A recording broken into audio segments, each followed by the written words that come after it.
Nous sommes dans les anciens jardins du château. Ici, il y a encore quelques mois, il n'y avait rien. Le site abandonné était devenu une friche.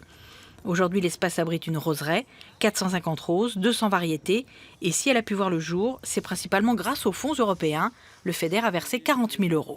La roseraie, elle a été créée grâce à la volonté de la ville. On va commencer par ça, charité bien ordonnée.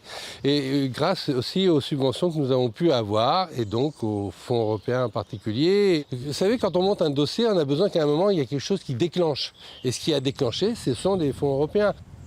À quelques mètres de là, sur la terrasse haute du château, un espace de maraîchage biologique. Là aussi, les fonds européens sont intervenus pour l'étude du projet à hauteur de 5 000 €. Et tous les légumes bio produits ici fourniront les cantines scolaires de la commune. L'idée a émergé de produire localement sur cet espace-là pour approvisionner la restauration.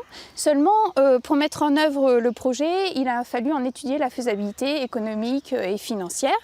Donc les fonds européens sont intervenus là pour nous aider sur le financement de l'étude préalable. C'est le petit coup de pouce qui vous manquait, c'est quoi finalement ?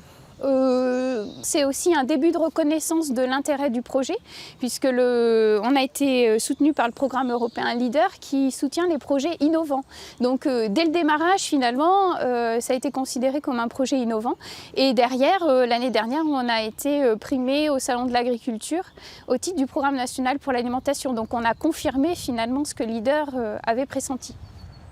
Donc là, on a les plants d'échalotes, on a 2700 échalotes qu'on a plantées mardi et si tout se passe bien, ça devrait couvrir les besoins de la cantine sur environ 8 mois de l'année en échalotes. Là, ce qu'on voit qui sont un peu plus petits et qui ressemblent, c'est les oignons. Donc on a 1800 plants et pareil, si on se débrouille bien, 8-9 mois de l'année, les besoins de la cantine. Et donc les planches qu'on voit après... Antonin Pinsard est responsable du chantier. Ce sera pour les patates. C'est très plaisant d'être ici et de savoir que historiquement c'est les jardins du château.